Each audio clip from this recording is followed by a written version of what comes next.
Hi, I think that due to people know my background and that I'm a counselor, a psychotherapist, a coach, they ask me questions, especially in these times of stress and uncertainty with the coronavirus. There are many questions that I don't have any answer. There is some questions that I don't think anybody has an answer yet. But there is some questions that I may not have an answer, but I may have an opinion or something that I would like to share. So my idea is in these videos to share a few topics that people have been asking me or I've been observing, and I would like just to have comments about it. One of them is the first one that I would like to share with you, is about the stress and the anxiety that people feel during this time, and sometimes in other situations too. So one of the questions people are is, why sometimes I feel so anxious when I hear the news, and sometimes I hear sometimes worse news, and I don't feel so anxious. And other people said, I don't feel anxious, I feel sometimes really panicking. So what happened that sometimes we experience those feelings? To be able to answer that, I will start talking about the brain, and then to share other comments in other videos too about stress and anxiety. Let's look at the brain. The brain, to make it very simple, is divided in areas, in part of the brain that there are more focus on the functional of the body. It's called the autonomic system of the brain. That is the one that regulates our heartbeat and the breathing and the hunger and all of this part that makes us physically alive. They have another part of the brain that is more in the middle, that is the emotions part of the brain called the limbic system, and also in the frontal lobe, that is the neocortex, is the thing that makes us think, strategize. This is what makes us human. So this is the way it works. When the brain faces a stimulation, every stimulation that reaches the brain from outside, from the environment, but also from inside, like fears or thoughts or pains, that information will go to a part of the brain that is called the thalamus. The thalamus is like a hub of information. And from that place, that information goes everywhere, like this, simultaneously. But the more important part that I'd like to share now is that that information goes first to what is called the amygdala. And the amygdala will assess if that information is of danger or not, if it's safe or not. For example, I live in Pearl Beach. It's a coastal village in Australia, in the north of Sydney. We live close to the national park, and we know that sometimes in summer there may be snakes.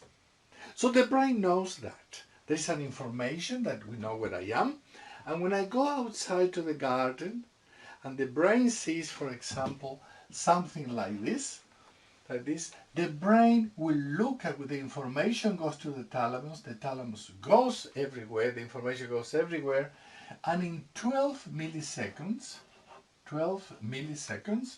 the information goes to the amygdala. And the amygdala, bang, makes like something like that and says, danger. This could be a snake. So it has this sense of danger, for safety. So in that case, this information goes, sends information, and goes directly to what is called the brain stem, and sends the information and says, stop. Stop. So the brain stops, 12 milliseconds. Simultaneously, that information also goes to the frontal lobe, and is the rational part of the brain. So that part of the brain looks at that is on the garden and says, no, this is just a stick. So keep going. So the information goes back to the, from the frontal lobe, goes back to the amygdala, relaxes the amygdala, says everything is good, it's okay, it's cool. That information goes to the mirror and says, go. So I can go.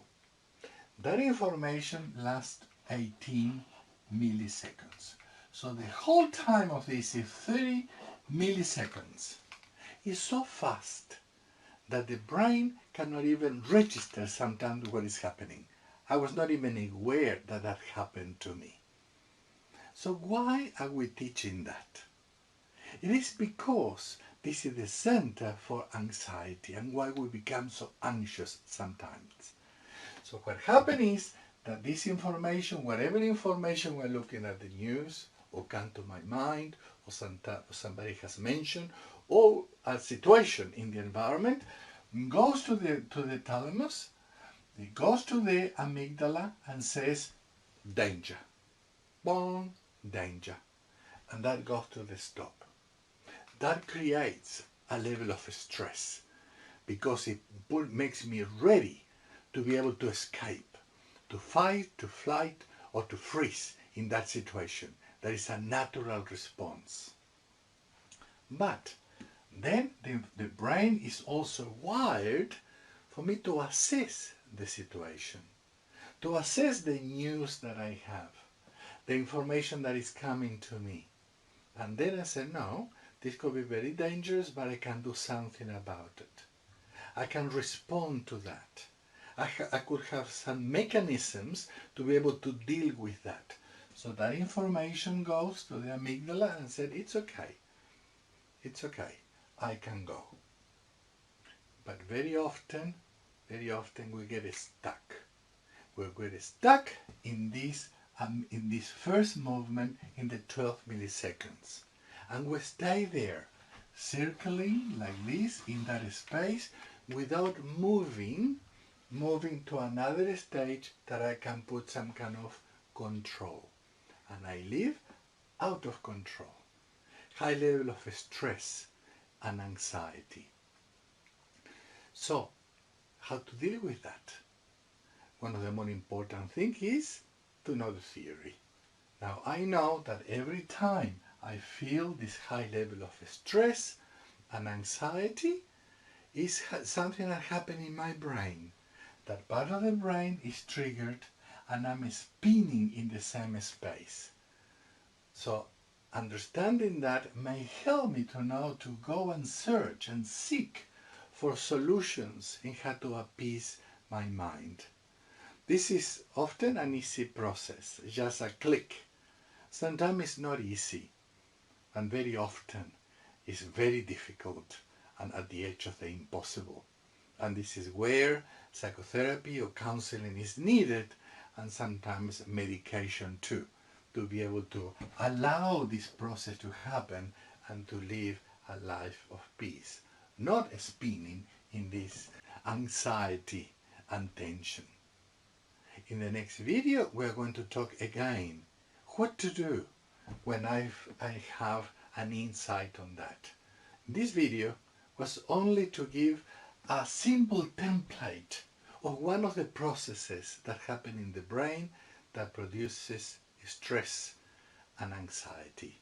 So understanding this process may help me when I'm in stress and anxiety to say, there's another process in the brain that I may be able to activate to be able to put some relaxation and peace in my heart and my mind, to be able to live better and to respond to the situation not as a reaction but as a right action. So this video was just to have an insight what happened in the brain.